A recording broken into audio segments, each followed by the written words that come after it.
तो इस साल अगर आप जेई मेंस या फिर जे एडवांस का एग्जाम दे रहे हैं, आपने जेई के लिए अप्लाई किया है, तो ये वीडियो आपके लिए बहुत इंपॉर्टेंट है। क्योंकि देखिए बच्चों को ये डाउट होता है कि सर हम जेई का एग्जाम तो दे रहे हैं, हमारी रैंक वगैरह भी आ जाएगी, लेकिन अगर हमें आईआईटी में एडमिशन लेना है, एनआईटी में लेना है, तो उसके लिए जो काउंसलिंग होती है वो कौन सी काउंसलिंग होती है। और भी कई काउंसलिंग होती हैं जो बच्चे पूछते हैं कि सर जैसे जैक दिल्ली हो गया आपका, या स्टेट की काउंसलिंग हो गई, उनके बारे में हमें थोड़ी इन्फॉर्मेशन दे दीजिए। तो यही इस वीडियो में हम डिस्कस करेंगे कि आपकी जेई की रैंक पे जितनी भी बेस्ट काउंसलिंग होती है हर साल, जो काफ़ी पॉपुलर काउंसलिंग होती हैं, उनके बारे में हम बात करेंगे। एलिजिबिलिटी उनकी क्या होती है, कि आप कैसे उनमें पार्टिसिपेट कर सकते हैं, कैसे आपको अप्लाई करना है, और अगर आप उन्हें पार्टिसिपेट करना चाहते हो तो फीस कितनी लगती है। और एंड में आपको ये भी बताऊंगा, क्योंकि देखिए काउंसलिंग तो होती हैं, लेकिन कुछ कॉलेज भी होते हैं जो आपको जेई की बेसिस पे डायरेक्ट एडमिशन देते हैं। और जो कॉलेज होते हैं ये वाले बहुत अच्छे कॉलेज होते हैं, एनआईटी के लेवल के आपके कॉलेज होते हैं। ठीक है, तो इनके बारे में भी आपको बताऊंगा, बहुत सारे कॉलेजेस के नाम मैं एंड में आपसे डिस्कस करूंगा। ठीक है, तो वीडियो को हम शुरू करते हैं। यहाँ पे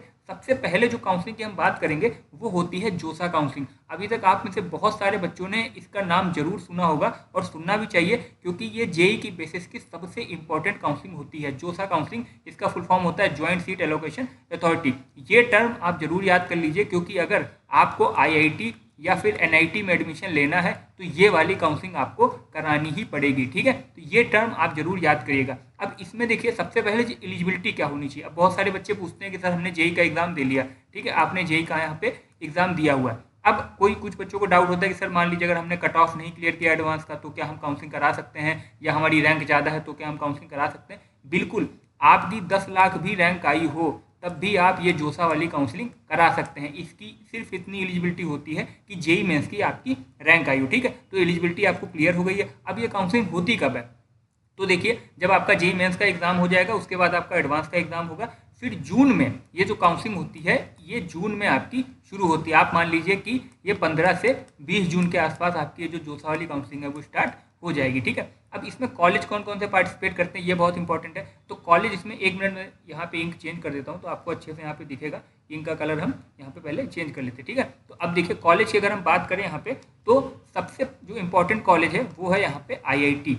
ठीक है, आईआईटी में अगर आपको एडमिशन लेना है तो आपको ये जोसा वाली काउंसलिंग करानी पड़ेगी, और दूसरा कोई तरीका नहीं है आईआईटी में अंडर ग्रेजुएट जो आपके बीटेक वाले कोर्स होते हैं उसमें एडमिशन लेने के लिए। ठीक है, तो आईआईटी के लिए जोसा काउंसलिंग है। उसके बाद होता है आपका एनआईटी, ये भी आपने सुना होगा। एनआईटी में अगर आपको एडमिशन लेना है तो भी आपको जोसा वाली काउंसलिंग ही करानी पड़ेगी। ठीक है, तीसरा इसमें कॉलेज होते हैं ट्रिपल आईटी। ट्रिपल आईटी के यहाँ पे कॉलेज होते हैं। अभी ट्रिपल आईटी क्या होता है, ट्रिपल आईटी मतलब Indian institute of information technology. Information technology का मतलब जैसे मान लीजिए एनआईटी है, आईटी है, तो इसमें क्या होता है कि आपको सिविल ब्रांच मिलेगी, यहाँ पे आपको मेटलर्जी ब्रांच मिलेगी, यहाँ पे आपको प्रोडक्शन वाली ब्रांच मिलेगी, मैकेनिकल मिलेगी। ठीक है, लेकिन जो ट्रिपल आईटीज होती हैं इनमें आपको केवल इंफॉर्मेशन टेक्नोलॉजी के बारे में ही पढ़ाया जाता है, उसी से रिलेटेड यहाँ पे ब्रांच आपको मिलेंगी। जैसे यहाँ पे आपको कंप्यूटर साइंस मिलेगी, ठीक है, कंप्यूटर साइंस मिलेगी, आईटी मिलेगी, यहाँ पे आपको ईसी मिलेगी, इलेक्ट्रॉनिक्स एंड कम्युनिकेशन, इलेक्ट्रिकल मिलेगी। ट्रिपल आईटीज में आपको सिविल नहीं मिलेगा, प्रोडक्शन नहीं मिलेगा, ठीक है, मेटलर्जी, इस तरीके की ब्रांच यहाँ पे आपको नहीं मिलती है। ठीक है, तो ये डिफरेंस होता है ट्रिपल आईटी, एनआईटी और आईआईटी में। ठीक है, लास्ट में इसमें कैटेगरी होती है जीएफटीआई। ठीक है, क्या होती है जीएफटीआई। अब जीएफटीआई क्या होता है ये देखिए, मैं आपको अच्छे से यहाँ पे समझा देता हूँ। जीएफटीआई का मतलब होता है government funded technical institute, GFTI. ठीक है, अब इसमें क्या होता है, इसमें भी बहुत सारे कॉलेजेस आते हैं जो कि जोसा की काउंसलिंग में पार्टिसिपेट करते हैं, लेकिन इसमें कुछ ही कॉलेज होते हैं। जैसे आप मान लीजिए 5 से 6 कॉलेज होते हैं जो केवल अच्छे होते हैं। टोटल 30 के आसपास कॉलेज यहाँ पे पार्टिसिपेट करते हैं, लेकिन उनमें से 5 से 6 ही कॉलेज होते हैं जो अच्छे होते हैं। और जो भी अभी हमने पहले कैटेगरी देखी थी आईआईटी, एनआईटी, ट्रिपल आईटी, उसमें से जो जीएफटीआई होती हैं वो काफ़ी लो कॉलेजेस में यहाँ पे आते हैं। ठीक है, अगर आपको जीएफटीआई चाहिए तो कुछ 5-6 कॉलेज होते हैं, उसी में आप एडमिशन रिकमेंडेड रहता है कि लीजिए। बाकी जैसे मैं आपको कुछ एग्जांपल दे दूं, यहाँ पे एक कॉलेज होता है पेक चंडीगढ़। ठीक है, ये बहुत अच्छा कॉलेज होता है आपका। बीआईटी मिश्रा करके कॉलेज होता है, वो भी बहुत अच्छा होता है यहाँ पे। ठीक है, तो इस तरीके के जो कॉलेज होते हैं वो अच्छे होते हैं, बाकी के कॉलेज ज़्यादा रिप्यूटेड नहीं माने जाते हैं। तो ये 4 तरीके की यहाँ पे कैटेगरी होती हैं कॉलेजेस की जो कि जोसा काउंसलिंग में पार्टिसिपेट करती हैं। ठीक है, अब यहाँ पे हम राउंड देख लेते हैं। तो यहाँ पे देखिए राउंड यहाँ पे आपके 6 होते हैं। 6 राउंड में काउंसलिंग यहाँ पे आपकी होती है। राउंड देखिए, ये जो मैं आपको राउंड बता रहा हूँ ये जरूरी नहीं है कि 6 ही हों, कभी पहले जोसा में 7 राउंड होते थे, लास्ट ईयर यहाँ पे 6 राउंड हुए, तो ये राउंड आपके चेंज हो सकते हैं, लेकिन लास्ट ईयर के हिसाब से अगर मैं आपको बताऊँ तो 6 राउंड में ये काउंसलिंग आपकी होती है। ठीक है, फीस की मैं आपको बात बता देता हूँ कि अगर आपको जोसा काउंसलिंग करानी है तो फीस आपको कितनी देनी पड़ेगी। सबसे पहले देखिए यहाँ पे, अगर मान लीजिए आप यहाँ पे रजिस्टर कर रहे हो खाली, ठीक है, आप खाली जोसा में रजिस्ट्रेशन कर रहे हैं, तो आपको कोई भी फीस नहीं देनी पड़ेगी। रजिस्ट्रेशन के टाइम पे आपको कोई भी फीस नहीं देनी पड़ेगी। तो फिर फीस लगेगी कब? जैसे मान लीजिए कि आपने जोसा काउंसलिंग पार्टिसिपेट किया, ठीक है, और आपको राउंड 1 होता है, आपका राउंड 1 होता है। अब इसमें आपको कोई सीट मिल जाती है, अलॉटमेंट आपको हो जाता है। तब अगर वो सीट लेके आप आगे काउंसलिंग पार्टिसिपेट करना चाहते हैं और कुछ प्रोसेस वगैरह आप कराओगे, अपने डॉक्यूमेंट वगैरह वेरीफाई कराओगे, ऑनलाइन रिपोर्टिंग होती है। अभी देखिए मैं आपको इन काउंसलिंग की बहुत सारी डिटेल नहीं बताऊंगा, जोसा का बहुत लंबा प्रोसेस होता है, लेकिन अभी मैं सिर्फ आपको ओवरव्यू दूंगा, ठीक है, क्योंकि हमें यहाँ पे जो काउंसलिंग है बेस्ट वो डिस्कस करनी है, डिटेल में काउंसलिंग को नहीं जानना है, ठीक है। तो सीट जब आपको मिलती है तो ऑनलाइन रिपोर्टिंग होती है। तो अगर आप काउंसलिंग में आगे पार्टिसिपेट करना चाहते हो इस सीट के साथ, तब आपको रजिस्ट्रेशन की मतलब जोसा को एक फीस देनी पड़ेगी, वो होती है 4,000 रुपये, ठीक है। 4,000 रुपये आपको देनी पड़ेगी अगर आपको सीट अलॉटमेंट होता है और आप उस सीट के साथ आगे काउंसलिंग पार्टिसिपेट करना चाहते हो। अगर कोई भी सीट नहीं मिलती है आपको 6 राउंड में, तो फिर कोई भी फीस आपसे नहीं लगेगी, ना ही रजिस्ट्रेशन के टाइम पे आपको कोई भी फीस देनी पड़ेगी, ठीक है। अब हम बात करते हैं एप्लीकेशन। अगर आपको अप्लाई करना है जोसा काउंसलिंग के लिए, तो आप अप्लाई कैसे करोगे, कौन सी वेबसाइट में अप्लाई करोगे, कैसे अप्लाई करोगे, वो भी मैं आपको वेबसाइट पर जाके बता देता हूँ। तो ये देखिए, ये आपकी ऑफिशियल जोसा काउंसलिंग की वेबसाइट है। ये वेबसाइट आप जरूर से याद कर लीजिए, क्योंकि इस साल आपको इस वेबसाइट पे बार बार आना पड़ेगा अपनी काउंसलिंग करवाने के लिए। अब वेबसाइट का देखिए लिंक भी आप यहाँ पे याद कर लीजिए, josa.nic.in। ये देखिए यहाँ पे लिखा हुआ है josa.nic.in। इसी वेबसाइट पे आके आपको अपनी पूरी जोसा की काउंसलिंग करानी है। यहीं से अभी देखिए कुछ भी लास्ट ईयर का यहाँ पे सारा नोटिफिकेशन है, अभी इस साल का कुछ भी यहाँ पे अपडेट नहीं हुआ है, ठीक है। लेकिन जब इस साल का अपडेट होगा तो वहाँ पे आपको लिंक मिलेगा कि आप यहाँ से रजिस्टर कर सकते हैं काउंसलिंग के लिए, अगर आपको कराना है। रजिस्ट्रेशन में सिंपली आपको कुछ नहीं करना होता है, अपने जेईई मेंस का एप्लीकेशन नंबर और जो पासवर्ड आपने बनाया हो वो आप इंटर करोगे, फिर वो सारी डिटेल्स आपकी जो जेईई मेंस की थी वो ले लेगा और सिंपली फिर आप वहाँ पे रजिस्टर कर पाओगे। उसके बाद का भी प्रोसेस होता है, लेकिन रजिस्ट्रेशन में सिर्फ आपको अपनी जो जेईई मेंस की डिटेल वो ही इंटर करनी है। तो ये हमने पूरा देख लिया जोसा काउंसलिंग रिलेटेड। अब हम नेक्स्ट काउंसलिंग की यहाँ पे बात करते हैं।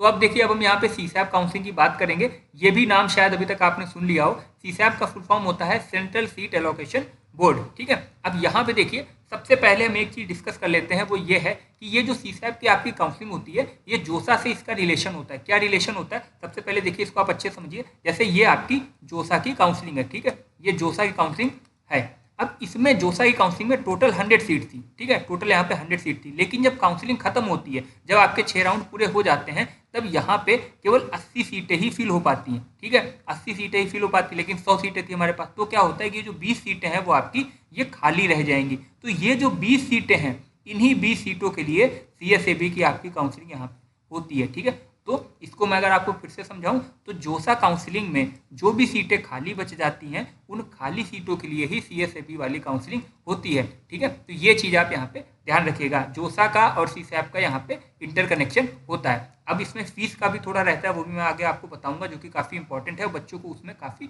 डाउट रहता है, ठीक है। तो ये आप समझ लीजिए कि जोसा काउंसलिंग में जो सीटें खाली रह गई, उन खाली सीटों के लिए ही सीसैप काउंसलिंग होती है। अब इसमें एलिजिबिलिटी क्या होती है वो भी आप देख लीजिए। एलिजिबिलिटी सिंपल है, आपने जेईई मेंस का एग्जाम दिया हो, जेईई मेंस का आपने एग्जाम दिया हो और आपकी रैंक आई हो, मतलब आपका रिजल्ट आया हो, सिंपल से है। लेकिन इसमें एक एलिजिबिलिटी और होती है, क्योंकि देखिए, जैसे मान लीजिए आपने जोसा वाली काउंसलिंग कराई, ठीक है, आपने जोसा वाली काउंसलिंग कराई। अब इसमें अगर आपको सीट मिलती है, सीट आपको अलॉट हो जाती है। अब बच्चे पूछते हैं, सर हमें तो ऑलरेडी एक सीट जोसा में मिली हुई है, तो क्या हम सीसैप वाली करा सकते हैं? बिल्कुल, आप सीएसएबी की काउंसलिंग इस केस में करा सकते हैं, ठीक है। मान लीजिए अगर आपको सीट नहीं मिली, कोई भी अलॉटमेंट आपको नहीं हुआ, उस केस में भी आप सीएसएबी वाली जो काउंसलिंग है वो करा सकते हैं। एक केस और होता है कि आपको सीट अलॉट तो हुई, लेकिन आपने वो सीट रिजेक्ट कर दी, मतलब आपको जोसा में जो सीट मिली थी वो आपको पसंद नहीं आई, आपने वो सीट रिजेक्ट कर दी। इस केस में भी आप सीएसएबी की काउंसलिंग करवा सकते हैं, ठीक है। तो ये 3 मेन केस होते हैं, ये आप याद रखिएगा। मतलब आप ऐसा समझिए कि ऑलमोस्ट हर केस में ही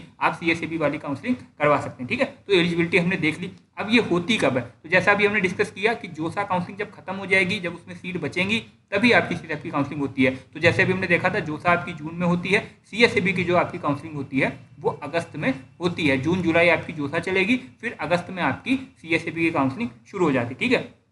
अब इसमें कॉलेज का यहाँ पे देखिए बहुत इंपॉर्टेंट होता है, क्योंकि बच्चों को डाउट होता है। अब देखिए डाउट क्या होता है, बच्चे सोचते हैं कि हमने जोसा काउंसलिंग कराई है, ठीक है, यहाँ पे हमको आईआईटी नहीं मिला है तो हम सीसैप में आईआईटी ले लेंगे, लेकिन ऐसा नहीं होता है। जैसे जोसा में 4 तरीके कैटेगरी के कॉलेज थे, सीएसएबी में केवल 3 कैटेगरी के कॉलेज होते हैं, ये चीज़ याद रखिएगा। CSAB में IIT पार्टिसिपेट नहीं करते हैं, ठीक है। IITs आपको CSAB में नहीं मिलेंगे। IIT में एडमिशन लेने के लिए सिर्फ एक काउंसलिंग होती है, वो है जोसा की काउंसलिंग। तो यहाँ पे IIT पार्टिसिपेट नहीं करते हैं। तो कौन कौन से कॉलेज हमारे बच गए? एक तो आपका NIT पार्टिसिपेट करता है, फिर आपका IIIT पार्टिसिपेट करता है, उसके बाद आपका GFTI पार्टिसिपेट करता है, ठीक है। तो ये 3 तरीके के कॉलेज CSAB काउंसलिंग पार्टिसिपेट करते हैं, IIT पार्टिसिपेट नहीं करता। आपने कॉलेज देख लिए। अब अगर हम राउंड की यहाँ पे बात करें तो ये आपके केवल 2 राउंड होते हैं, छोटी सी काउंसलिंग होती है क्योंकि ये बहुत लेट काउंसलिंग होती है, जल्दी जल्दी सेशन भी शुरू करना होता है कॉलेजेस में, तो सिर्फ 2 ही राउंड यहाँ पे रखे जाते हैं। जैसे जोसा में आपके 6 होते थे, लेकिन CSAB में केवल 2 राउंड आपके होते हैं। फीस की हम बात करें, अब यहाँ पे देखिए, जैसे अभी हमने जोसा काउंसलिंग देखा था, ठीक है।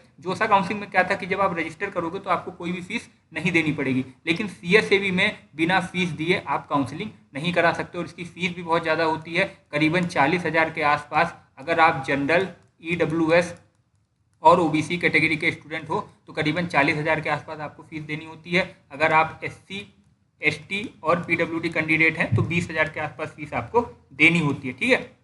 अब यहाँ पे फीस में जैसे भी मैंने बताया था और डाउट होता है कि ये जो काउंसलिंग है CSAB वाली, इसमें बच्चों को ज़्यादा डाउट होता है। क्यों? क्योंकि बच्चे जोसा के बाद ये वाली काउंसलिंग कराते हैं। जोसा में तो आप समझ लोगे हाँ चलो ऐसे ऐसे प्रोसेस होता है, लेकिन अब जैसे मान लीजिए जोसा में आपको सीट मिली थी, आपने वहाँ पे कुछ फीस कॉलेज की पे कर दी। 2 तरीके की फीस होती हैं। अब वो जो फीस आपने पे करी है, अब आपको वहाँ पे सीट भी मिल गई है। अब बच्चे पूछते हैं सर हम अगर CSAB वाली काउंसलिंग कराएंगे तो जोसा काउंसलिंग में जो कॉलेज की हमने फीस दी थी वो हमारी कहाँ जाएगी?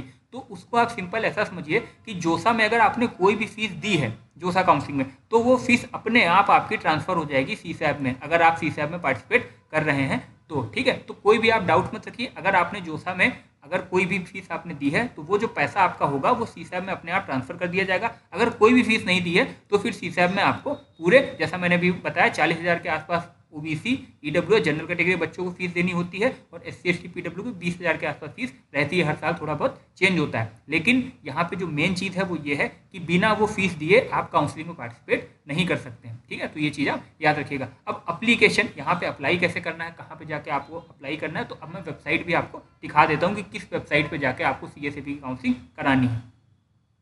तो ये देखिए, ये आपकी CSAB की ऑफिशियल वेबसाइट है। अब यहाँ पे होता क्या है, जैसे बच्चे CSAB सर्च करते हैं, ठीक है, तो हर साल बच्चे गलती क्या करते हैं, जैसे मैं आपको देखिए होम पे ले जाऊँ तो CSAB की जो ऑफिशियल वेबसाइट है वो यही है, देखिए csab.nic.in। अब यहाँ पे 3 तरीके की काउंसलिंग होती है। CSAB न्यूट होता है, CSAB सुपर न्यूमरी होता है और CSAB स्पेशल होता है। हमने जो काउंसलिंग डिस्कस करी है वो आपका CSAB स्पेशल काउंसलिंग होता है। तो अगर आप csab.nic.in मतलब ऑफिशियल वेबसाइट पे आओगे, उसके बाद आपको ये CSAB स्पेशल वाले पे क्लिक करना है, ठीक है। ये वाली काउंसलिंग आपको करानी है। अभी जो हमने काउंसलिंग डिस्कस करी वो आपकी यही वाली काउंसलिंग है। तो ये वेबसाइट भी आप याद कर लीजिए, csab.nic.in CSAB स्पेशल, ठीक है। इसी वेबसाइट पे आपको बार बार आना पड़ेगा अपने रजिस्ट्रेशन करने के लिए, कॉलेज ऐड करने के लिए, फीस सबमिट करना है, जो भी आपको डॉक्यूमेंट वगैरह अपने सबमिट करना है, वो सारा CSAB काउंसलिंग इसी वेबसाइट से आपका होगा, ठीक है। तो इस वेबसाइट को आप यहाँ पे अच्छे से देख लीजिए। देखिए पूरी वेबसाइट में आपको यहाँ पे दिखा दे रहा हूँ। अभी यहाँ पे जो भी देखिए डेटा है वो लास्ट ईयर का है। इस साल का डेटा जब आपका अगस्त या फिर जुलाई आपका होगा तो यहाँ पे इस तरीके से अपडेट आपको आ जाएंगे रजिस्ट्रेशन का। देखिए जैसे कैंडिडेट एक्टिविटी है, ठीक है, ये सारी चीज़ें यहाँ पे आपको इस साल की दिखने लगेंगी जैसे जैसे टाइम आगे बढ़ेगा। तो ये हमने यहाँ पे CSAB का एक ओवरव्यू देख लिया है। अब हम नेक्स्ट काउंसलिंग की यहाँ पे बात करते हैं। तो अब देखिए जो तीसरी सबसे पॉपुलर काउंसलिंग है उसके बारे में हम बात करेंगे, और ये वाला पार्ट आप बिल्कुल भी स्किप मत करिएगा, क्योंकि देखिए अगर आपने जेई का एग्जाम दिया है तो इससे पहले जो हमने काउंसलिंग डिस्कस करी है जोसा और CSAB, उनके बारे में आप कहीं ना कहीं से सुन लोगे, लेकिन ये जो काउंसलिंग होती है इसके बारे में बच्चों को पता नहीं रहता है और ये बहुत अच्छी काउंसलिंग होती है। आप मानिए कि इसमें जो कॉलेज पार्टिसिपेट करते हैं वो NIT के लेवल के ही होते हैं, ठीक है। तो इसका मैं आपको ओवरव्यू देता हूँ और ये काउंसलिंग इतनी पॉपुलर क्यों है बच्चों के बीच में वो भी मैं आपको बताऊंगा, ठीक है। तो सबसे पहले एलिजिबिलिटी की यहाँ पे बात कर लेते हैं। एलिजिबिलिटी में सिंपल है कि आपने जेई मेंस का एग्जाम दिया हो, ठीक है, और आपकी रैंक आई हो, मतलब अगर आपका रैंक कार्ड आया है तो सिंपली आप इसमें पार्टिसिपेट कर सकते हैं। कब होती है काउंसलिंग, टाइमिंग क्या है, तो ये आपकी जून के मंथ में जो काउंसलिंग है वो शुरू हो जाती है। रजिस्ट्रेशन इसका जून से शुरू हो जाता है। कॉलेज की अगर हम बात करें, अब ये काफ़ी इंपॉर्टेंट है क्योंकि देखिए इसमें ज़्यादा कॉलेज पार्टिसिपेट नहीं करते हैं, सिर्फ इसमें 5 कॉलेज होते हैं, ठीक है। तो एक एक करके मैं उनका नाम बताता हूँ। सबसे पहला जो आपका कॉलेज है वो DTU है, दूसरा है NSUT, ठीक है, तीसरा है IIIT दिल्ली।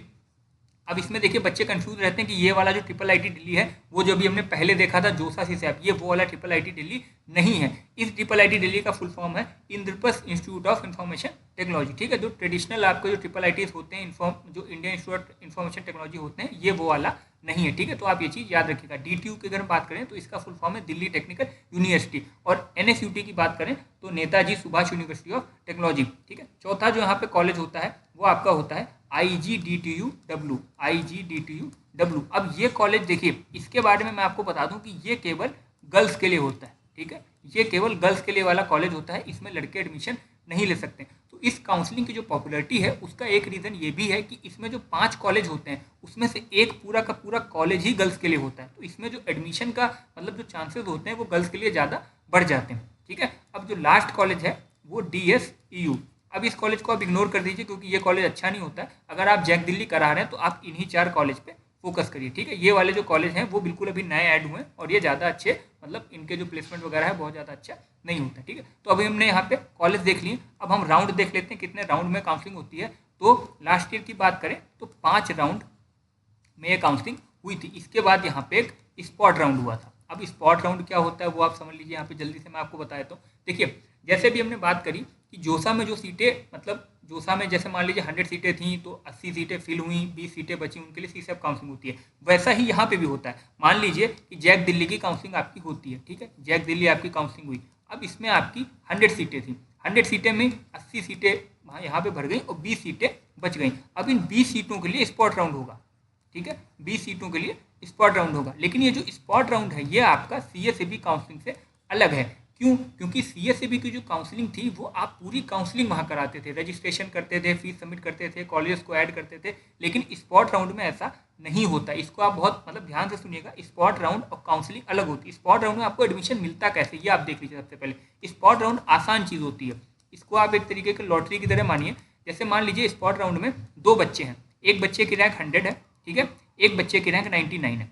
अब स्पॉट राउंड में होगा क्या कि जो काउंसलिंग बॉडी है ये आपको एक लोकेशन देगी। जैसे इसने मान लिया कि आपको DTU में आना है, DTU कॉलेज में आपको आना है फीस लेके, ठीक है, फीस लेके कुछ आपको एक्स अमाउंट लेके DTU में आना है।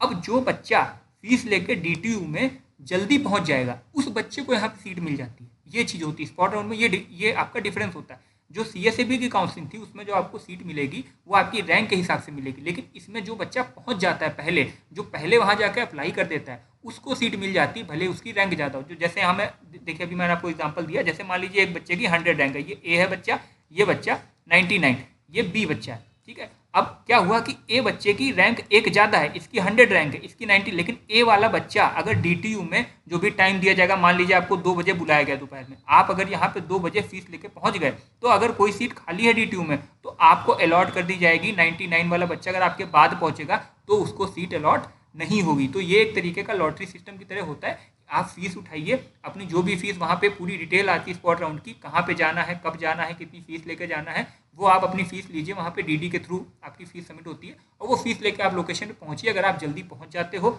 और आपकी रैंक मान लीजिए अच्छी नहीं है और जिसकी रैंक अच्छी है वो बच्चा आपसे बाद में आता है तो उस बच्चे से भी पहले आपको वहाँ पे प्रायोरिटी दी जाएगी, आपको पहले सीट अलॉट कर दी जाएगी। तो स्पॉट राउंड का ये फायदा होता है जैक दिल्ली में, ठीक है। तो स्पॉट राउंड मैंने आपको बता दिया। अब हम फीस की यहाँ पे बात कर लेते हैं, ठीक है। फीस की बात कर लेते तो अगर आपको जैक दिल्ली की काउंसलिंग करानी है तो 1500 रुपये आपको फीस देनी पड़ेगी। और ये जो फीस होती है ये नॉन रिफंडेबल होती है, मतलब एक बार अगर आपने फीस दे दी, आपको सीट मिले या ना मिले, ये 1500 रुपये आपके वापस आपको नहीं मिलेंगे, ठीक है। ये चीज़ आप यहाँ पे याद रखिएगा। नेक्स्ट हम बात करते हैं कि आपको इसमें अप्लाई कैसे करना है, मतलब वेबसाइट वगैरह जैसे मैंने पहले देखी तो इसकी भी आप वेबसाइट देख लीजिए। मैं आपको पूरा बता देता हूँ कहाँ पे आपको जाके अप्लाई करना है, ठीक है।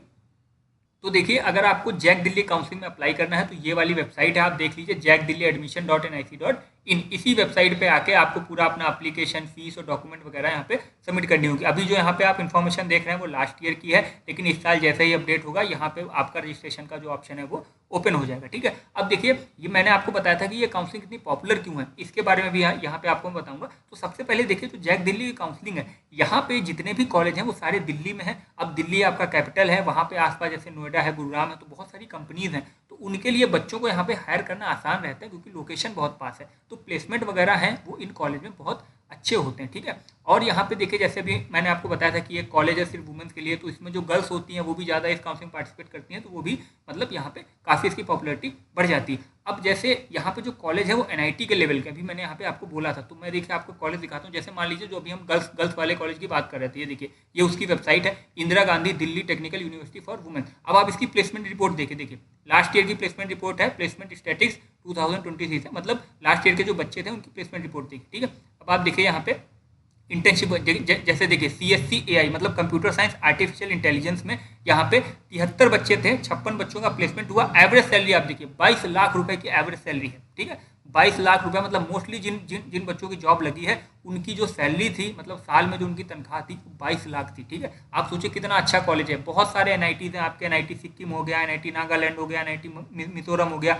ये एनआईटी इस तरीके का प्लेसमेंट आपको नहीं दे पाएंगे। आप कंप्यूटर साइंस देखिए, कंप्यूटर साइंस में प्लेसमेंट देखिए यहाँ पे कितना है, 188 बच्चों ने पार्टिसिपेट किया था, 145 बच्चों का प्लेसमेंट हुआ था, ठीक है। एवरेज सैलरी 25 लाख है, ठीक है। हाईएस्ट कितनी है, 56 लाख। अडोबे AWS मतलब ये अमेजॉन है, AWS मतलब अमेजॉन वेब सर्विसेज, ठीक है। तो इस तरीके के अडोबे, अमेजॉन, इस तरीके की कंपनी यहाँ पे आती हैं और 25-25 लाख एवरेज यहाँ पे आपका प्लेसमेंट जो है वो रहता है। हाईएस्ट अगर आप अच्छा करते हो तो 56 लाख तक का भी आपका यहाँ पे देखिए गया है, हाईएस्ट सैलरी आप यहाँ पे देख सकते हैं। तो इस लेवल के बाकी जो कॉलेज हैं जो अभी मैंने आपको नाम बताए थे, जैसे NSUT हो गया, DT हो गया, वहाँ पे भी ऐसा ही प्लेसमेंट रहता है। तो अब आप सोचिए कि कितने अच्छे कॉलेज हैं, कितना अच्छा परफॉर्म करके देते हैं प्लेसमेंट वगैरह में, ठीक है। तो जैक दिल्ली की काउंसलिंग अगर आपकी ठीक ठाक रैंक आती है जेई मेंस में, तो इसमें आप जरूर पार्टिसिपेट करिएगा। मैं मोस्ट रिकमेंडेड ये काउंसलिंग रहेगी जोसा और सीसैप के बाद, ठीक है। तो जैक दिल्ली का अब हमने देख लिया। अब एक चीज़ और है कि यहाँ पे जो काउंसलिंग आपको बहुत सारा थोड़ा कंफ्यूजन हो रहा होगा कि सीसैप हो गया, ये आपका जोसा हो गया, जैक दिल्ली हो गया। अगर आपको डाउट है कि यार चलो काउंसलिंग तो हमें पता है लेकिन करानी कैसे है, चॉइस फिलिंग वगैरह होती बहुत सारी होते हैं,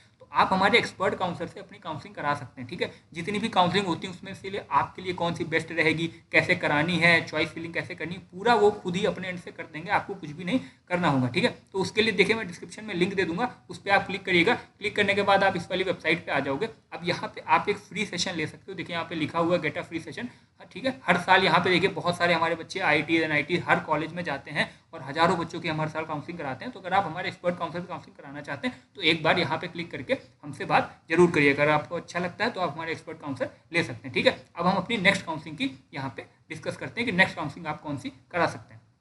तो नेक्स्ट जो हम काउंसलिंग की बात करेंगे वो है WBJ काउंसलिंग, इसके बारे में हम डिस्कस करेंगे। लेकिन उससे पहले मैं आपको बता दूं कि बच्चों को एक कॉमन डाउट क्या होता है कि जैसे मान लीजिए अभी हमने यहाँ पे जैक दिल्ली काउंसलिंग की बात करी, ठीक है। अभी हमने यहाँ पे जैक दिल्ली पूरा डिस्कस किया। अब हम WBJ यहाँ पे डिस्कस करेंगे। अब बच्चे पूछते हैं कि सर इसके सारे कॉलेज तो दिल्ली में है, ठीक है, इसके WBJ के सारे कॉलेज वेस्ट बंगाल में है, तो क्या अदर स्टेट के बच्चे इसमें पार्टिसिपेट कर सकते हैं? जी बिल्कुल कर सकते हैं, ठीक है। लोकेशन का कोई भी रिस्ट्रिक्शन नहीं होता। जैसे मान लीजिए कोई बच्चा यूपी का है तो वो WBJ काउंसलिंग भी करा सकता है, जैक दिल्ली भी करा सकता है, ठीक है। कोई बच्चा MP का है, ठीक है, तो वो भी ये दोनों, महाराष्ट्र का कोई बच्चा है, साउथ का जैसे मान लीजिए कोई बच्चा आंध्र प्रदेश का है, ठीक है, तो वो भी ये दोनों काउंसलिंग करा सकता है। तो आपने जेईई मेंस का एग्जाम कहीं से भी दिया हो, 12th आपने कहीं से भी पास किया हो, वो लोकेशन आपकी मैटर नहीं करती है किसी भी काउंसलिंग कराने में, ठीक है। स्पेशली ये दोनों कराने में तो मैटर नहीं करती है, ठीक है। तो अब ये जो आपका डाउट होता है वो क्लियर हो गया होगा, ठीक है। अब हम यहाँ पे एलिजिबिलिटी और टाइमिंग की सबसे पहले बात कर लेते हैं। तो एलिजिबिलिटी की अगर हम बात करें तो वही है, आपने सिंपली जेईई मेंस का एग्जाम दिया हो। अभी हम सिर्फ जेईई मेंस वाली काउंसलिंग डिस्कस कर रहे हैं, तो वही आपकी एलिजिबिलिटी यहाँ पे रहेगी। जेईई मेंस में आपकी रैंक आई हो। अब यहाँ पे ये होता है WBJ काउंसलिंग में कि ये खुद का अपना एक एग्जाम लेते हैं, ठीक है। WBJ का खुद का अपना एग्जाम होता है। तो कुछ बच्चे सिर्फ वो एग्जाम दे के भी काउंसलिंग कराते हैं, जेईई मेंस का एग्जाम नहीं देते हैं। लेकिन अगर आपने WBJ एग्जाम नहीं दिया है, सिर्फ जेईई मेंस दिया है, तो भी आप ये काउंसलिंग करा सकते हैं, आप इस काउंसलिंग के लिए एलिजिबल रहोगे। टाइमिंग की अगर हम बात करें तो ये वाली जो आपकी काउंसलिंग है वो जुलाई के मंथ में यहाँ पर रजिस्ट्रेशन आपका शुरू हो जाता है, ठीक है। कॉलेज की अगर हम बात करें तो इसमें मोस्ट पॉपुलर जो कॉलेज है वो है आपका जादवपुर यूनिवर्सिटी, ठीक है। ये कॉलेज आपका सबसे पॉपुलर है। सिर्फ इस कॉलेज में एडमिशन लेने के लिए बच्चे वाले काउंसलिंग कराते हैं। और भी कॉलेज हैं जैसे टेक्नोसॉल्ट वगैरह हो गया, ठीक है। अब यहाँ पे अगर हम कॉलेज पार्टिसिपेट करते हैं तो 100+ अराउंड कॉलेज यहाँ पे पार्टिसिपेट करते हैं। उसमें जो टॉप 10 कॉलेज होते हैं उन्हीं में ही रिकमेंडेड रहता है एडमिशन लेने के लिए। सारे कॉलेज यहाँ पे अच्छे नहीं होते हैं, क्योंकि इसमें जितने भी कॉलेज हैं वो सारे वेस्ट बंगाल में होते हैं। टोटल अगर हम माने तो टॉप 10 कॉलेज जो होते हैं उसमें आप एडमिशन ले सकते हो। उसमें सबसे अच्छा जो कॉलेज होता है वो जादवपुर यूनिवर्सिटी यहाँ पे होता है, ठीक है। फीस की अगर हम बात करें कि अगर आपको काउंसलिंग करानी है कितनी फीस लगेगी, तो 500 रुपये आपको देने पड़ेंगे। और ये आपका नॉन रिफंडेबल है, मतलब अगर आपको नहीं कॉलेज मिलता है तो ये पैसे आपके 500 वापस आपको नहीं मिलेंगे, ठीक है। नॉन रिफंडेबल ये फीस होती है। अब एप्लीकेशन की बात करें कि अगर इस काउंसलिंग में आपको अप्लाई करना है, कहाँ से आप अप्लाई करोगे, तो वो वेबसाइट भी मैं आपको यहाँ पे बता देता हूँ। तो ये देखिए ये वेबसाइट है। अगर आपको WBJ की काउंसलिंग करानी है तो इसी वेबसाइट पे आके पूरा आपका काउंसलिंग के लिए रजिस्ट्रेशन वगैरह और जो भी आपका प्रोसेस होता है, जैसे फीस हो गया, डॉक्यूमेंट हो गया, यहीं से आप सारा प्रोसेस अपना कराओगे। ठीक है, तो वेबसाइट आप नोट कर लीजिए। देखिए WBJEB.in यही ऑफिशियल वेबसाइट है WBJ की काउंसलिंग की। अब हम नेक्स्ट देखते हैं कि कुछ स्टेट होती हैं, उन स्टेट की काउंसलिंग होती है, उनके मैं आपको सिर्फ नाम बता देता हूँ। ठीक है, बाकी हम डिटेल में बात नहीं करेंगे क्योंकि फिर वीडियो बहुत लंबा हो जाएगा। उसके बाद कुछ कॉलेज हैं जो कि डायरेक्ट एडमिशन देते हैं जेई की रैंक पे, वो भी मैं आपको उनका भी नाम जल्दी से बताता हूँ। तो सबसे पहले हम स्टेट की काउंसलिंग की यहाँ पे बात कर लेते हैं। तो स्टेट काउंसलिंग में सबसे पहले अगर हम बात करें तो UPTU का नाम आता है। ठीक है, UPTU, अब इसका नाम बदल गया है, इसका नाम हो गया UP टैक। ठीक है, ये उत्तर प्रदेश की स्टेट काउंसलिंग होती है और ये काफ़ी पॉपुलर काउंसलिंग मानी जाती है। दूसरी हम बात करें तो होती है MHCET। MHCET ये महाराष्ट्र की काउंसलिंग होती है। ऐसे अगर आप राजस्थान की बात करें तो रीप की काउंसलिंग होती है वहाँ पे। ठीक है, इसी तरीके से हर स्टेट की अपनी एक काउंसलिंग होती है। मध्य प्रदेश की बात करें तो MPDT करके काउंसलिंग होती है वहाँ पे। ठीक है, ये मध्य प्रदेश की काउंसलिंग होती है। ये सारी काउंसलिंग जेई मेंस के रैंक पे आपको इंजीनियरिंग कॉलेज में एडमिशन देते हैं। और हर काउंसलिंग में कुछ कॉलेज होते हैं जो कि बहुत अच्छे होते हैं। ठीक है, हर काउंसलिंग से आप समझ लीजिए 5 कॉलेज होते हैं टॉप के, जो कुछ NITs जो एवरेज NITs हैं उनके बराबर के ही होते हैं। तो अगर आप यूपी से हैं या महाराष्ट्र से हैं या फिर अपने स्टेट से हैं तो आप अपने स्टेट की काउंसलिंग भी एक बार करा सकते हैं। ठीक है, वो भी आप कंसीडर एक ऑप्शन वहाँ पे आप लेके चल सकते हैं कि यार हम बाकी काउंसलिंग करा रहे हैं, अपनी स्टेट की भी आप काउंसलिंग करा सकते हो, उसमें भी कुछ कॉलेज होते हैं वो आपको मिल सकते हैं। अब देखिए स्टेट काउंसलिंग से फ़ायदा ये होता है कि यहाँ पे आपका होम स्टेट कोटा होता है। ठीक है, होम स्टेट आपका कोटा होता है। जैसे हमने जैक दिल्ली की बात करी, ठीक है, तो जैक दिल्ली में 80% जो सीटें होती हैं वो दिल्ली के बच्चों के लिए होती हैं। ठीक है, बाकी जो 20% सीटें होती हैं वो अदर स्टेट के बच्चों के लिए होती हैं। तो स्टेट से ये फ़ायदा होता है, इसीलिए मैं आपको स्टेट काउंसलिंग यहाँ पे नाम बता रहा हूँ कि स्टेट काउंसलिंग में आपका होम स्टेट का कोटा लग जाएगा और आपको एक एडवांटेज मिलेगा वहाँ पे। ठीक है, तो एक बार आप अपनी स्टेट की काउंसलिंग भी कंसीडर कर सकते हो। तो मैंने स्टेट की जो मोस्टली जो पॉपुलर काउंसलिंग है वो सारी आपको बता दी है। अब कुछ कॉलेज मैं आपको बताता हूँ जो कि काफ़ी पॉपुलर होते हैं और उनमें आप डायरेक्ट एडमिशन ले सकते हो, आपको कोई काउंसलिंग वगैरह नहीं करानी होती। ठीक है, तो वीडियो काफ़ी लंबा हो जाएगा, तो मैं आपको 2-3 कॉलेज के नाम बता देता हूँ। सबसे पहला नाम आता है LMNIT। ठीक है, जयपुर, ये बहुत पॉपुलर कॉलेज है। ठीक है, अभी मैं वेबसाइट भी आपको इनकी दिखाऊंगा। दूसरा आता है HBTU कानपुर। ठीक है, ये भी बहुत अच्छा आता है। तीसरा है MMM गोरखपुर। ठीक है, गोरखपुर, ये भी बहुत अच्छा कॉलेज है। ठीक है, अब इनमें क्या है कि आपने जेई का एग्जाम दिया है, अगर आपकी ठीक ठाक रैंक है तो यहाँ पे आप डायरेक्ट एडमिशन ले सकते हैं, आपको किसी काउंसलिंग कराने की कोई भी ज़रूरत नहीं पड़ेगी। ठीक है, अब इन तीनों कॉलेज में आप एडमिशन कैसे लोगे, तो आपको वेबसाइट पे जाना है, वहाँ पे डायरेक्ट वहाँ पे जाके आपको अप्लाई करना है। अब मैं इन तीनों की आपको वेबसाइट दिखा देता हूँ। ठीक है, तो ये देखिए सबसे पहले जो कॉलेज की हमने बात करी थी LMNIT जयपुर की, ये उसकी वेबसाइट है। जब यहाँ पे एडमिशन शुरू होंगे तब आप यहाँ पे डायरेक्ट आके अप्लाई कर सकते हो, नोटिफिकेशन आएगा कि आप यहाँ से अप्लाई कर सकते हैं अगर आपको एडमिशन लेना है तो। अब ये कितना अच्छा कॉलेज है उसको मैं आपको प्लेसमेंट रिपोर्ट से समझाता हूँ। ये देखिए इसकी प्लेसमेंट की रिपोर्ट है। ये देखिए 2025 के प्लेसमेंट पूरे नहीं हुए हैं, आप 2024 का देखिए। ठीक है, ये देखिए अब इसका जो एवरेज पैकेज है वो 12 लाख का है, हाईएस्ट कितना है 52 लाख का। और प्लेसमेंट परसेंटेज देखिए यहाँ पे 85% है, मतलब 100 में 85 बच्चे यहाँ पे जो प्लेसमेंट मतलब उनको मिल जाता है। ठीक है, यहाँ पे इंटर्नशिप भी बहुत अच्छी मिलती हैं। अब बाकी इस तरीके से ये जो एवरेज पैकेज है ये सारी ब्रांच मिला के, अगर CS वगैरह को आप देखोगे तो ये 20 लाख के आसपास यहाँ पे भी आपको एवरेज पैकेज मिल जाएगा। तो आप देखो कितना अच्छा कॉलेज है, जबकि ये जोसा वगैरह में पार्टिसिपेट नहीं करता है। तो ये चीज़ आप ध्यान रखिएगा, सिर्फ NITs ही नहीं है जो कि आपको अच्छा प्लेसमेंट और अकेडमिक्स वगैरह प्रोवाइड करती हैं, बहुत सारे ऐसे कॉलेजेस होते हैं। ठीक है, जिनमें आपको उसी तरीके के बेनिफिट मिलते हैं, उनमें से एक कॉलेज ये मैंने आपको बताया। दूसरा हम HBTU कानपुर, ये देखिए ये उसकी वेबसाइट है। देखिए हार्वर्ड बटलर टेक्निकल यूनिवर्सिटी, ये ब्रिटिशर्स ने बनाया था, बहुत पुराना कॉलेज है, ये भी बहुत अच्छा कॉलेज माना जाता है। तो इसमें भी आप एक बार ट्राई कर सकते हो, अगर आपको अच्छी ब्रांच वगैरह मिलती है तो ये भी आप कंसीडर करके चल सकते हैं। नेक्स्ट देखिए जो हमने बात करी थी गोरखपुर वाला कॉलेज है, ये देखिए यहाँ पे Madan Mohan Malviya university of technology Gorakhpur, ये भी बहुत अच्छा कॉलेज है, यहाँ पे भी बहुत अच्छे अच्छे प्लेसमेंट